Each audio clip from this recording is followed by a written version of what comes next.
Hello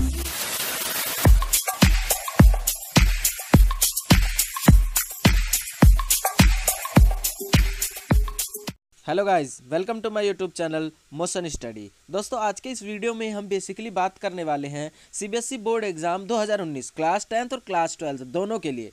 इसके अंदर मैं आपको बताऊंगा कि एग्ज़ाम का डेट चेंज होगा या नहीं होगा। उसके बाद दोस्तों, बोर्ड एग्ज़ाम से जुड़ी कुछ बातें भी इस वीडियो के अंदर मैं बताने वाला हूँ और आपको इसके साथ साथ ये भी बताऊँगा कि एग्ज़ाम से जुड़ी बातों के अंदर एक्सपर्ट का क्या मानना है और एक्सपर्ट की क्या राय है कि हमें एग्ज़ाम के समय में क्या करना चाहिए और क्या नहीं करना चाहिए। और एक्सपर्ट का कुछ पेरेंट्स के लिए भी मैसेजेस हैं कि एग्ज़ाम के टाइम पे पेरेंट्स को कैसे रहना चाहिए, क्या करना चाहिए बच्चों के साथ और बच्चों को अपना दिमाग किस तरह से सेट करना चाहिए। तो दोस्तों, आज की वीडियो में हम यही सारी चीज़ें देखने वाले हैं। तो दोस्तों, जैसा कि आपको पता है कि सीबीएसई बोर्ड की परीक्षाएं 15 फरवरी से शुरू हो रही हैं। सीबीएसई की 10वीं की परीक्षा 21 फरवरी से 29 मार्च तक होंगी। वहीं 12वीं की परीक्षा 15 फरवरी से 3 अप्रैल तक आयोजित की जाएंगी। तो दोस्तों, ये तो था जो हमारा डेट है, पिछला डेट है जो।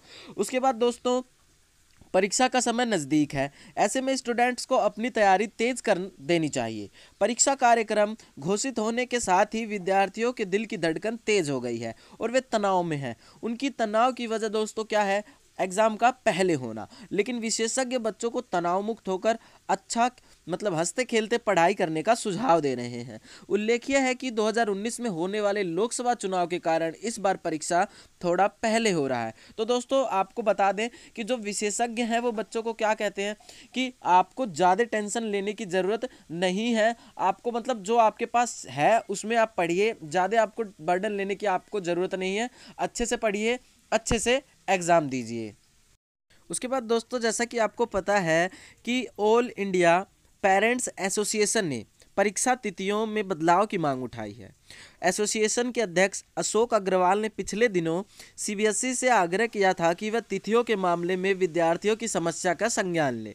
उन्हें कहा था कि सीबीएसई बोर्ड को कि आप जो स्टूडेंट्स हैं उनके परीक्षा के डेट के बदलने के बारे में कुछ सोचें। तो दोस्तों, हो सकता है कि आपका डेट जो है वो चेंज हो जाए, क्योंकि उन्होंने कहा है कि सोचने के लिए उन्हें टाइम दिया है कि आप सोचिए और एक हिसाब से देखिए कि बच्चों को किस हिसाब से, कितने बच्चे हैं जिनको प्रॉब्लम हो रही है, कौन से बच्चे हैं जो कर लेंगे। उस हिसाब से रिजल्ट तो खराब नहीं होना चाहिए ना। पूरे साल पढ़ा रहे हैं तो रिजल्ट अच्छा ही आना चाहिए। तो इसीलिए उन्होंने कहा है कि आप देखिए, अच्छे से परख लीजिए, उसके बाद आप फैसला करना। उसके बाद दोस्तों, हालांकि मनोवैज्ञानिक डॉक्टर समीर पारेख परीक्षा तिथियों के थोड़ा आगे होने का महत्व नहीं देते। दोस्तों, उनका मानना है कि मुझे लगता है कि बोर्ड एग्ज़ाम कब हो रहे हैं इस बात को महत्व नहीं देना चाहिए, क्योंकि एग्ज़ाम हर साल आते हैं, 10 दिन पहले हो या 10 दिन बाद, इससे फ़र्क नहीं पड़ता। बच्चों को डेट्स के बारे में ज़्यादा नहीं सोचना चाहिए। तो दोस्तों, जो ये मनोवैज्ञानिक है, इनका मानना है कि बच्चों को डेट के बारे में ज़्यादा बर्डन नहीं लेनी चाहिए, क्योंकि दोस्तों जो एग्ज़ाम है वो तो 10 दिन पहले या 10 दिन बाद तो होता ही रहता है। आपको फोकस करना है अपने पढ़ाई के ऊपर। अगर 8-10 दिन कम भी हो जाएगा, जो बच्चे पहले से प्रिपेयर करके रख रहे हैं 2 महीने पहले से ही, अगर उनका बोर्ड एग्जाम 1 हफ्ता 10 दिन पहले भी हो रहा है तो उन्हें किसी प्रकार की कोई प्रॉब्लम नहीं है।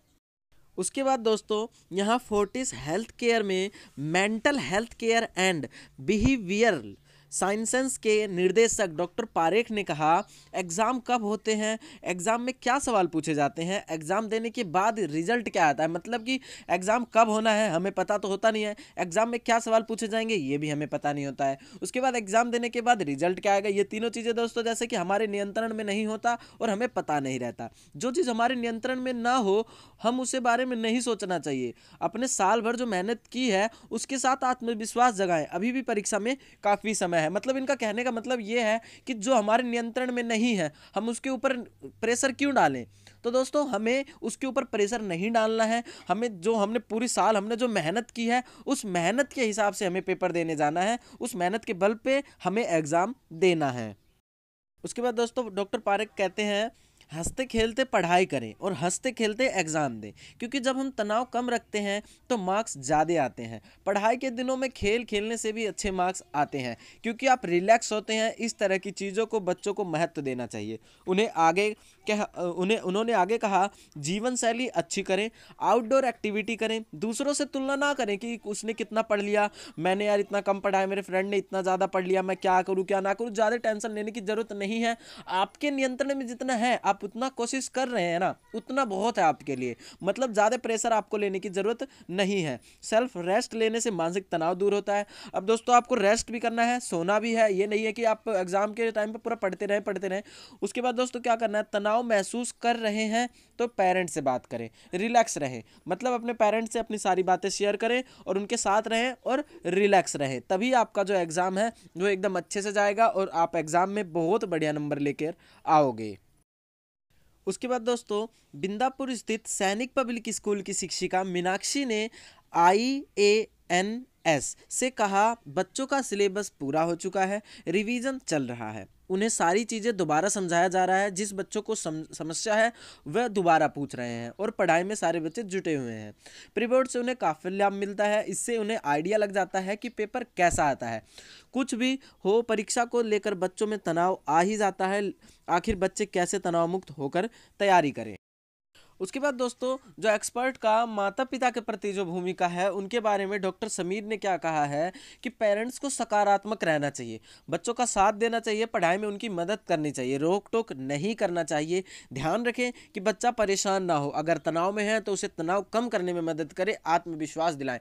मतलब कई पेरेंट्स ऐसे होते हैं उसके ऊपर प्रेशर करते रहते हैं कि पढ़ते रहो, नहीं पढ़ोगे फेल हो जाओगे, ये हो जाओगे वो हो जाओगे। तो दोस्तों जो बच्चा रहता है उसके ऊपर पहले से ही प्रेशर रहता है और उसके पेरेंट्स उसके ऊपर और प्रेशर डालते हैं। तो जिसके कारण दोस्तों क्या होता है, प्रेशर और पड़ जाता है उसके ऊपर, जिसके कारण दोस्तों वो सोचते ही रह जाता है और एग्जाम भी आ जाता है और वो फेल भी हो जाता है। तो दोस्तों जो हमारे पेरेंट्स हैं उनको ऐसा नहीं करना चाहिए, उनको बच्चों को साथ देना चाहिए। अगर उनका आत्मविश्वास डाउन हो गया है तो उसकी इंक्रीजमेंट के लिए कोशिश करनी चाहिए। तो दोस्तों आज की वीडियो यहीं तक। आई होप आपको वीडियो मेरी अच्छी लगी होगी। अगर वीडियो दोस्तों अच्छी लगी हो तो चैनल हमारा सब्सक्राइब करके बेल के आइकन पर प्रेस कर लें।